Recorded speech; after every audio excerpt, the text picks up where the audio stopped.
Hi Year 2, Mr. Mellon here today. As you can see, it's World Book Day today, so we're dressing up as our story characters.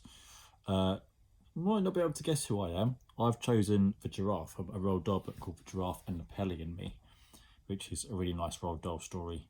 And I'm a bit of an animal lover, so I do like any stories about animals, and I did like that. Roald Dahl is one of my favourite authors, so animals and Roald Dahl together, perfect story. So that's always been one of my favourites. Recommend it if you can check it out. It's a really good story. But today I'm going to read you a shorter story by David Walliams. It's another one from The World's Worst Children, and it's called Grubby Gertrude. You know what grubby means? Grubby means quite dirty. So I'm guessing Grubby Gertrude isn't going to be a big fan of having a bath. Sounds like she's not really used to being clean and washing. So let's hear the story of Grubby Gertrude. Do you know an extremely dirty child, a grimy girl, a foul-smelling boy? However dirty and stinky they might be, they could never compare to Grubby Gertrude. This was a girl who delighted in being the dirtiest child in the world. Soap and water were complete strangers to Gertrude. Everywhere she went, a huge cloud of dust and dirt and pong followed her. Needless to say, everything Grubby Gertrude touched became grubby too. Her schoolbooks were splattered and stained with unspeakable things, and despite her mother's protestations, Gertrude refused to let her clothes be washed, so in no time they became encrusted with dirt too. However, the grubbiest thing in Gertrude's life was her bedroom. Although her mother begged her to tidy it, Gertrude never ever did. She simply dropped everything on the floor. It was as if her room was her own personal rubbish dump. Over time, the pile of pongy trainers, snotty tissues, half-eaten egg sandwiches and hamster droppings that had gone white and crumbly came up to Gertrude's knees. The only way Gertrude could make it to her mucky bed was to wade through tons of rubbish. The bedroom carpet was a distant memory. It had not been seen for years. But being one of the world's worst children, Gertrude loved living knee-deep in filth. The grubbier, the better. Now let me take a moment to tell you about Gertrude's feet. They were so grubby they looked like those of a troll. Each foot was covered in a green fungus, and she had long curling toenails that she refused to cut. As a result, her feet smelled even worse than runny cheese that had gone off decades ago. When Gertrude peeled each sock off at the end of the day, she lifted it to her nose. The girl would sigh in pleasure. You or I would have screamed at the smell, or at the very least projectile vomited. Not Gertrude, though. She was over the moon for her socks were the pongiest in the world. Then, like everything else, Gertrude would simply drop them on top of the ever-growing mountain of muck on her bedroom floor. Please tidy your room this instant, Gertrude's mother would plead. The poor lady was in torment. She prided herself on keeping the rest of her house utterly spotless. So if a single biscuit crumb dropped onto the carpet, mother would get the vacuum cleaner out. The grubbiness of Gertrude's bedroom was absolutely horrifying to her. How had she, a lady who always kept a vase of fresh flowers on the dining table, given birth to a child who chose to live in a swamp? Oh, bog off, Mum, Gertrude would reply with a laugh. She knew that her mother, always immaculately turned out with her hair in a swirl and a string of pearls round her neck, loathed her saying the word bog. So Gertrude always made sure she used it when speaking to her. Daughter, I forbid you from using that foul word, mother would wail. What? Bog? Gertrude would answer mischievously. Yes, it's a frightful word and has no place in my otherwise delightful home. Now, young lady, I need you to tidy your room this instant. Bog off, Gertrude would shout back. If the girl wouldn't tidy her room, then her mother decided that she would. As soon as Gertrude left for one school one morning, Mother put her plan into action. Armed with thick rubber gloves and a roll of 100 pink perfumed bin bags, she hurtled upstairs with her sleeve over her nose and mouth. Such was the stinkorama. Charge! She bellowed as if she was going into battle. With all her might, Mother hurled herself against her daughter's bedroom door. Humph! But the door would only open just a tiny bit. The pile of grot had grown to waist height. I've got to take this hood off now. Getting way too uncomfortable. Ah, screamed Mother as she sneaked a peek through the crack in the door at the sea of filth. Oh, she bellowed as the pong hit her smack on the nose. The problem was that try as she might, Gertrude's mother couldn't get inside her daughter's room. Gertrude could just about squeeze her little body through and surf over the rubbish. For her mother, that was impossible. The lady was about to admit defeat when, bing, she had an idea. Keeping the door wedged open with her shoe, she hopped back down the stairs to grab her vacuum cleaner. She pushed the long hose of the machine through the gap in Gertrude's door and flicked the switch. Buzz! The lady was delighted as the nozzle started sucking things up. A full carton of chocolate milkshake that had turned rancid. A pus-filled plaster, a lump of mouldy cheese. Mother smiled to herself. By the time her daughter was back from school, she might just have the rubbish down to ankle height. At that moment, the vacuum cleaner made an awful droning noise. But before there was a sound of metal being crunched, clunk, and the vacuum cleaner shook violently and exploded, bang, and Mother was covered from head to toe in all the things the machine had sucked up. The horror, she wailed at being caked in dirt, dust, and rancid chocolate milkshake, among other things. She bent down to examine her vacuum cleaner. It had been smashed to pieces. Something extremely big and strong must have broken it. Was there something lurking under her rubbish in her daughter's bedroom that could have done that? Hello, called Mother. There was no answer. The lady dismissed it as a foolish thought. The vacuum cleaner must have somehow destroyed itself. She staggered to the bathroom, desperate to get clean. When Gertrude returned from school, her mother was still in the bath. Her 27th that day. Before the lady could say anything, the girl had dashed up the stairs and squeezed herself back into her bedroom. Using an old plastic tray from a fast food restaurant, Gertrude surfed across the rubbish to her bed. There she peeled off her damp socks, a pair that had been worn hundreds of times without ever being washed. Gertrude was delighted to see that fungus had begun to appear on them. Rummaging deep down in the murky depths of her muck, the girl found another sock that she had dropped there many years before. This one had a number of unusual-looking growths sprouting out of it, like misshapen vegetables from distant solar systems. Gertrude realised her grubbiness had reached such an epic level that things were growing out of it.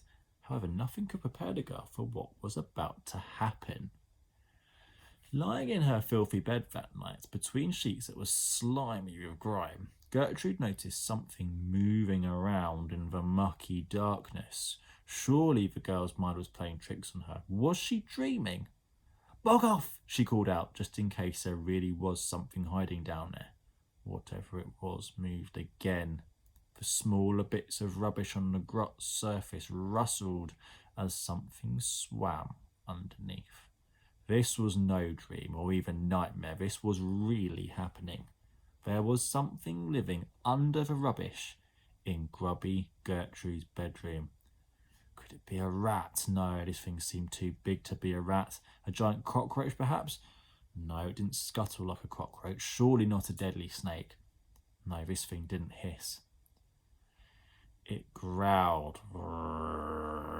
There was only one explanation, that this was some other kind of creature, a creature that had hatched out of the murky depths of the girl's muck, a creature previously unknown to humankind.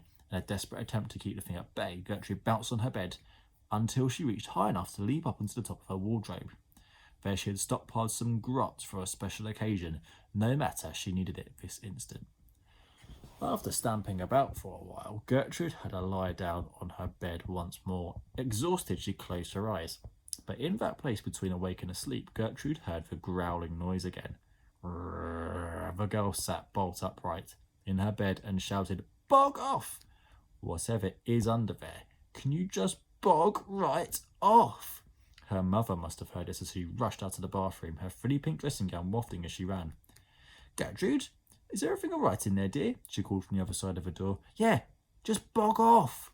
"No, I will not, you foul-mouthed child. Now tell me, who were you talking to?" demanded Mother.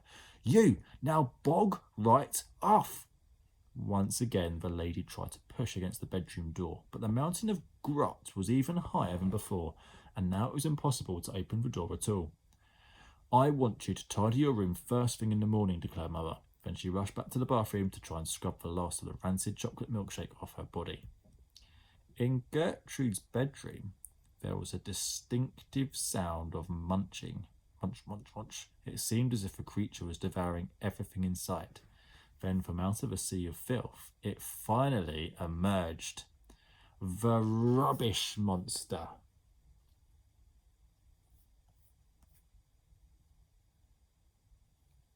It wasn't that it was a rubbish monster, it was actually terrifying. It was called a rubbish monster because it was made of rubbish. Every part of it was made from something the girl had deposited on her bedroom floor. Two ears sat atop the monster's head that had once been a pair of Gertrude's pongy socks. Its eyes were a couple of slices of pepperoni from an old furry pizza. The monster's mouth was a mould-encrusted burger. Its bulging body was made up of everything from soggy PE kits and snotty tissues to sweaty Wellington boots and half-sucked sweets covered in dog hair, all bound together by manky plasters. It was a truly monstrous sight, which is what you would expect from a monster. "Bog off!" shouted Gertrude. She couldn't believe her eyes. Somehow her rubbish had fused together to create a mutant monster.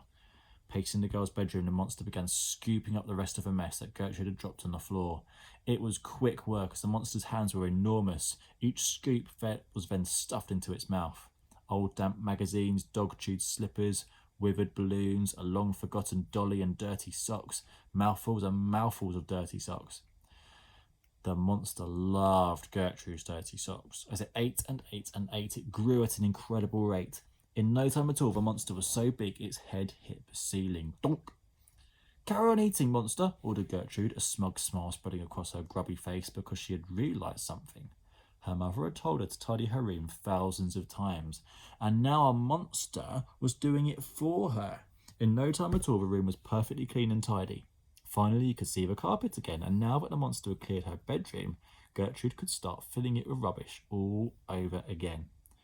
"Thank you so much," she said. "You may kindly bog off now." But the monster didn't go. Oh no, it still looked hungry.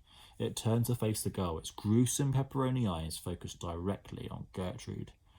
"No," she pleaded as it advanced towards her. But the monster moved so slowly made it all the more terrifying.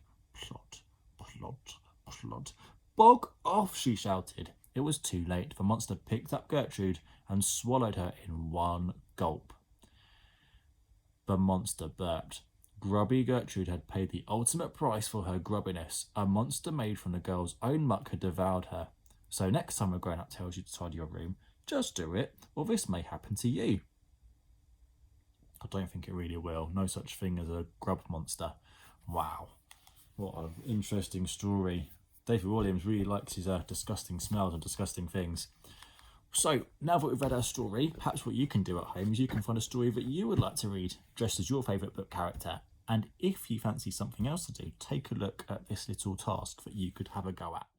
So this is your sheet. It looks like this, and in the middle there's a purple box, and in that purple box you're going to draw a picture of one of the characters from the story that you've read.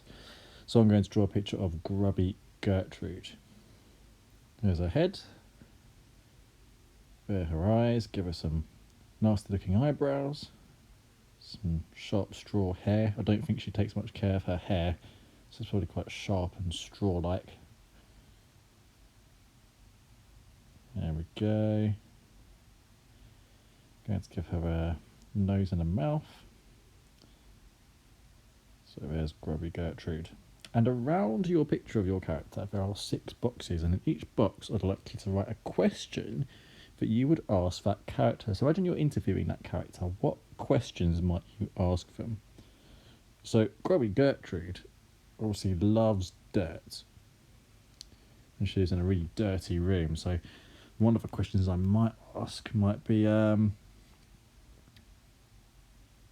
why does she like rubbish so much? It's quite unusual to like rubbish. Why does she like rubbish so much?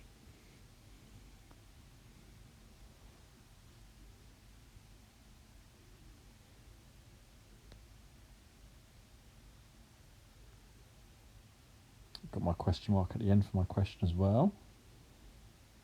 So see if you can think of some questions that you could ask your character. What's your favourite piece of rubbish?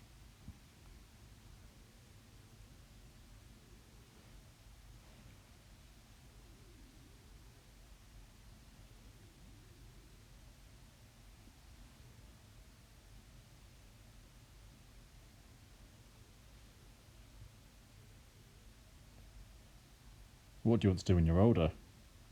I think her job list is going to be a bit tricky if she doesn't wash or doesn't clean.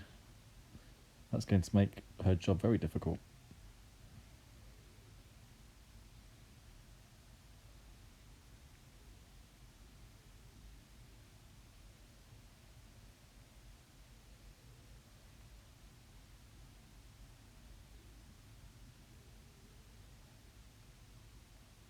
Do you think you'll ever get tired of rubbish?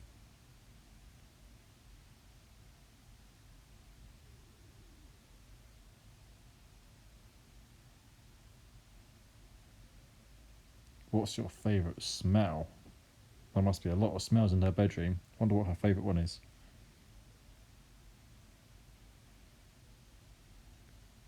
I wonder what she'd prefer out of a bath or a shower. If she had to pick one, I wonder which one she'd pick. So there you go. What I'd like to do is think of 6 questions that you could ask your character. Think about what the character is like, the things that they do in the story, and use that to try and think of some questions that you could ask them. Imagine you're interviewing them. What would you want to know or find out from this character? Is there anything that you don't know that you'd like to find out about them? Good luck, and I'll talk to you again very, very soon. Bye for now.